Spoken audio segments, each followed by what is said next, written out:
Mr. Armin van Buuren, Hey. welcome back. Thanks. You know, it's been a while. I'm going to be honest with you. You were one of my first interviews ever on Z90. There you go. I'm not going to lie. I was very nervous. Okay. I didn't know what I was talking about. I felt like you didn't know. You could tell too, but you were very nice about it. To be honest, I can't remember, but all I know is that I was here, and after that, the single blew up, so maybe we jinxed it. We were very good luck, and I know you got a new single out right now, Mr. Probz, yourself. All I can say is, welcome back to the radio role. Did you make this record meant for the radio, or you're like, oh, if it happens, it happens. If it doesn't, it doesn't? No, I never really make singles just purely for radio. I'm not going to wake up at 9 in the morning thinking, okay, today I'm going to do a radio single. But having said that, I met Mr. Probz for the first time. I really spoke to him at the Buma Stemra Awards. The Buma Stemra is sort of the same thing as ASCAP here in America. They're a collecting society. And once a year, they have this big dinner, and during the dinner, they give awards. They have an awards ceremony. So they give an award for a track that was played most on radio, the track that was most sold best in other country and all that. And he got a lot of awards for the track called Waves that he did, which was a big hit in the Netherlands. Not in the Robin Schulz mix, the original version, which I absolutely loved. And at the same ceremony, I got a bunch of awards for This Is What It Feels Like. So we're sort of showing off to each other like, hey, we had these awards. And then we told each other like, okay, let's do something together. But that's a lot of blah, blah that artists do all the time. Usually doesn't happen. In this case, I happen to know his manager because he used to work at Armada, a label that I co-own. And I just called him up. I said, let's do something. And so he came to my house, and we met up, and he played me this idea that he had for a chorus that he wrote together with Niels Geuzenbroek, another writer. And the rest, as they say, is history. We worked on the song, recorded some real strings for it, and I was just uber excited about the song. And it's definitely blowing up. Radio stations are definitely looking at it. And let's talk about, your label. The one thing that I got to commend to you is I've never seen, especially in the States, an independent label just have so much success. How much effort do you guys have to put into, to compete with the Interscopes and the Universals? Because you guys hold your own. You guys hold your own and do a good job. The market has drastically changed, and actually it is changing constantly. I mean, when we started Armada, I'll tell you a little secret, 75% of our turnover was by vinyl sales. Wow. Right now, 75% of our turnover is Spotify. And that's all in a matter of 11 years. So it shows you that we are working in a market that is completely changed. It is, I think you can compare it to when people were still driving cars with gas and they were driving cars electrical. It is, and then super fast. That's what happened. It's like a completely different way of approaching music, selling music. And, the big labels, they had to change as well. A lot of stuff has changed. A lot of labels had to merge. The big companies are having a tough time. And the small independent labels, they have a good thing. They can change. They can adapt really fast to the new situation. And I have to give credit to my manager, Michael, who runs the company on a day-to-day basis. Of course, I'm involved in the background, but I'm really impressed by what he's done. We hired a lot of new staff. We're running a lot of new labels now as well. We've been focusing on a lot of different sounds. Trance will always be an important sound at Armada. That's what's got us big. It's what got me big. Sounds are changing constantly. Lost Frequencies, Are You With Me, was one of our very first signings for The Bearded Man, which is a new label that we started, which focuses more on deep house, and it's an international big smash, that track. So that's great. It just the company's changing. As they say, the only constant is change, and I'm just really happy that we've been investing a lot in new staff and that young guys, 18, 19-year-olds. Really our own. Get ready for the next generation. Exactly, because music it's going so fast at the moment. The times where you had a year to build a record, those days are over. It's our new motto at the company is don't tease but please. But do you ever miss the good old days where you had the white labels and these vinyls were exclusive? Because back in the States, when where did you get those records? And you could sell them for a ton of money. It gives a little bit of a mystery, or got to adapt to the future. I mean, it's a very romantic thing. It's like analog photography. It's I like analog photography, even though I know that digital photography is better in the sense of that you can capture more information on a digital photograph compared to an analog photograph. But listening to a vinyl record, taking an analog picture, it just brings a certain warmth, a certain distortion that we people consider to be nice. And I'm a bit nostalgic like yourself. I totally agree with what you're saying. But then again, you cannot change that. The fact that constantly around us, everything is changing, that we're all on social media right now, which was unthinkable, 10 years ago. So it's just a fact of the matter that no matter if you or I like it, the world is moving. The world is spinning. There's new technology coming all the time, and you can do two things. You can go with it or you can be against it. And I decided to go with it because, you know what? I think there's a lot of creative possibilities with the digital age that we live in right now. On stage, you can do a lot of live mixing. The sound, you can have more information. So in a way, your set is more accurate. You can be more creative with what you do. But again, having said that, I am a little bit nostalgic about the past, and I used to carry big bags of vinyl on the airplane here to America to do a lot of gigs.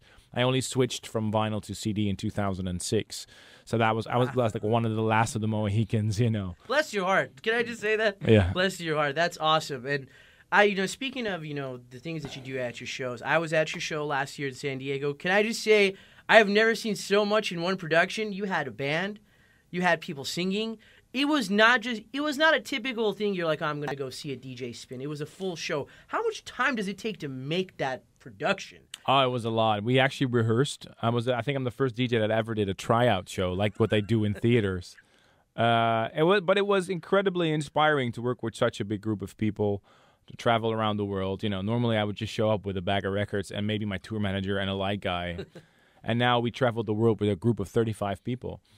And even though financially it was the worst year I've ever had, it was such an inspiring thing because I learned so much. Actually, in my current DJ sets, we still use a timecode system that we designed for the Armin Only show. So I learned so much that my performances got better thanks to that. And it's just, I think as an artist, you should show to the people that you don't want to be stuck in just doing one thing. As an artist, you got to develop. You have to, get in touch with new sounds, try different things. Like on the Another You record with Mr. Probz, for example, I hired an entire string orchestra. Wow. If you listen to the track, the strings that are in the track are real.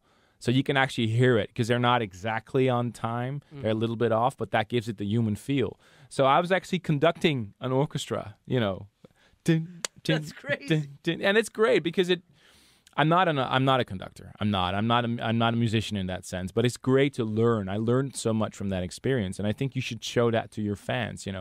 I can't do the same thing twice, even though I have a lot of nostalgic feelings for the past. Mm-hmm. I want to keep learning, and this is something I've invested a lot of time in. I've been educating myself a lot on my iPad, following courses online, and learning a lot of new techniques, new plugins, new sounds. So you have to do that to stay fresh and stay focused. And that's something that you've definitely done. I keep up track with the state of trance. The one thing that I really am, as a radio nerd myself, are you using next gen? Because I'm like, what system is he using? Even when you did a W&W Ultra live broadcast, I go, how is he making it live? How is he doing the feed? Just as a personal radio nerd, how are you making your what softwares are you using to make that really come to life? Because for the FM radio world, we're like, how's this guy doing this all by himself? It's, for us, we're lucky to have all the equipment. It's like, is he bringing it himself? How are you doing it? Because it's amazing. You mean the live broadcasts that we do? The live broadcasts that you do. Well, I bring a big team, a big team of people, and we make sure that we have several different connections to the Netherlands because we relay everything back to the Netherlands, and from the Netherlands it goes to New York, and from there it goes to all around the world. So if we do a live show, there's a lot of technique, and it's a big investment. People probably don't realize, but if we do a live broadcast of a State of Trance show and we have live video going, that costs serious money. Yeah. Like serious money. So you need to either have a sponsor or have good ticket sales or whatever. For people, everything's free, right? But it's not free because it's just an expensive thing to do. But I think it's important that I love to connect the radio world, the radio broadcast world, the offline world with the online world. The people that are dancing, that are having an amazing time, and showing that to the fans that are online. Making that bridge it's sort of a strange kind of love, because the people offline, they hear from the people online, oh, I saw the party was great, and then the online people will be offline enjoying the party as well.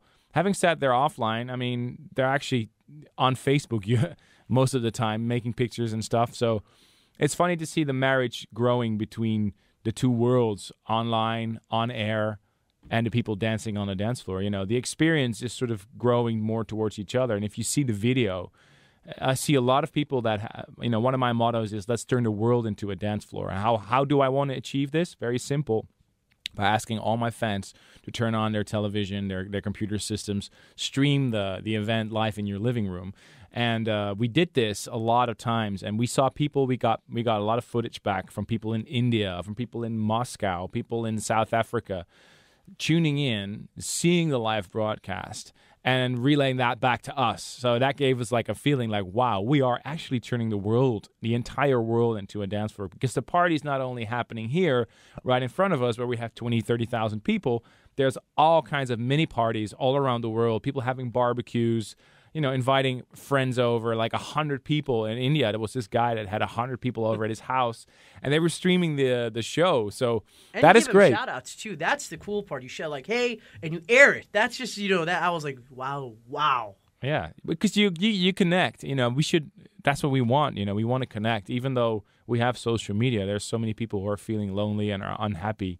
And I think social media. It's supposed to connect people, right? Mm-hmm. My second last question, I know you're busy, is, all right, aside from the single, what's next for Armin van Buuren? Well, it's a very painful process finishing my new artist album. Painful in the sense of that it's way too ambitious what I want to achieve again, because Intense was such a successful album with such a successful tour. So I have this group around me called the Dream Team, which is basically the 7 people that handle my management on a day-to-day basis. Mm-hmm. And we're just constantly having meetings and trying to. We're getting there, but it's a painful process.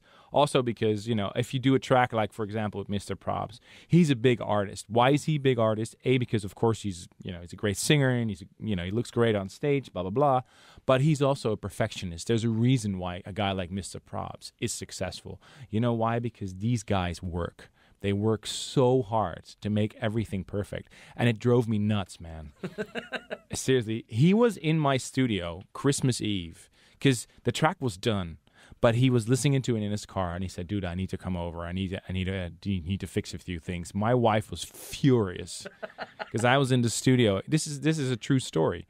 And but it shows you that if you want to go to that next level, if you want to play the Super Bowl, the Champions League, if you want to go to that league, you will meet people that demand the highest, not only of themselves, but also of everybody around them. And I'm the exactly same thing. And it can be very, very frustrating. Going back, have to redo everything. Oh, there's one pop in the master. We need to go back. And you'll change that. Like, you'll be like, you know what? It needs to stop. We're doing it. Yeah. It's like you're literally giving everything from yourself for the product, for the album that you want to create, for all the ideas. There's so many ideas that go into one album. It's crazy. And the stuff you throw away is crazy, too. It's like, if you ever watch a making of a movie, you go and see a movie and like, oh, it's a great movie. And then you watch the making of, like, wow, the movie was 2.5 hours and they cut it down to 1 hour and 40 minutes. But that means they threw away 50 minutes of really good material. And that's how I work on an album as well. I have 40 songs and only 13, 14 end up on the album. The rest you just throw away. And it's so painful because there's all the ideas that are in there. There's great songs, but they're either they don't mix. It doesn't match on the album. Somebody in the Dream Team says, I don't have a good feeling about this track, and then we have a debate and bada bada bada. So before the track's on the shelf or before it gets released online, it went through this entire process already. Before another you hit your station, before it actually is here. It went. There's already 100 people that said, yes, this is a good single. We want to release it. Yes, this is a good single. We want to release it. Yes, and then yes, and every yes is a little yes. Victory. So the fact that it's doing so well, it's also because Another You is probably not only the track that I worked on hardest in my entire career. It's also the most expensive track that I've ever done because there's so much detail in there. I worked with 15 audio engineers on that simple track. Joe Laporta from the Sterling Mastering in New York. Mr. Probz he has 2 vocal engineers who help him out. We went to the Wisseloord Studios in the Netherlands, which is the most expensive studio, because I wanted to convince Mr. Probz that I could do it. We have the recording engineer for the strings, who was also involved. We have an arranger for the strings. We have my guy who helped recording the strings, mix him down in Pro Tools, and then it's a story like that. It's really like, am I really doing this? A lot of heads are clashing right now. But it's fun. I definitely don't want to complain. It's a learning process. You learn so much from it. And even at this age and everything that I may have achieved, even a Grammy nomination, which is fantastic. Mm-hmm. I'm super proud of it. But you look good in the suit, I'm not going to lie. I know it's not that Thank average you. uniform, but it looks good. Throw that out of the window and start from scratch. The only way to make a follow-up is not trying to make a follow-up. And that's what we did with Another You. And I think, I wish you nothing but the best. And the cool thing is, I don't see success stopping for you. And you work hard. And even with supporting other artists, like the Tune of the Weeks, Thank you. It's you and supporting other people. And that's what, honestly, music sometimes lacks, especially in the top 40 world. But it's nice to see in the dance world, even merging with the top 40 world, that happens. And my last question to you, and this is a bit of a personal question. I've always wanted to ask you this. I'm currently in law school myself. It's a promise to my dad I made to stay in school. I'm a radio DJ 6 hours every day. How did you balance, I will say if Armin van Buuren can do it, I can do it. How did you balance these 2 worlds? Because it gets hard. No, there's a trick. There is a trick. You have to be a little bit tough on yourself. I honestly made a promise to myself. When I had exams coming up, I worked every day from 9 to 1. Every day. And there was no excuse that I could get out of it. So I had to be behind my books, working, not making coffee at 9:05, 9 to 1, every day. And that's 4 hours only. But I gave myself the prospect of, after 1 o'clock, you can go to your studio, be creative. You can go to the gym. You can hang out with your friends. You can do whatever you want. But between 9 and 1, phones off, no computer, no internet, just studying. And that's how I did my exam. No lie. I worked every day, 9 to 1. Then lunch. Then I went into the studio. And I'll tell you something really funny. I was actually more productive when I was still in college. I did more tracks. I released more remixes. And then, my college was done. Yay, I got my degree. Now I can go. And then I woke up at 2, went shopping. I went to the gym. Oh, it's 5. Oh, I don't want to go to the studio yet. Let's go. Let's call my mom. Hi, Mom. It's really interesting. So it's all about, if you can put your mind to it. Mm-hmm. If you can put your mind to it, you can accomplish anything. A human being is a really great thing. Being a human being is really great. If you really, really want something, but ask yourself, do you really want it enough? Mm-hmm. If you want to get through law school, you're going to go get through law school one way or the other.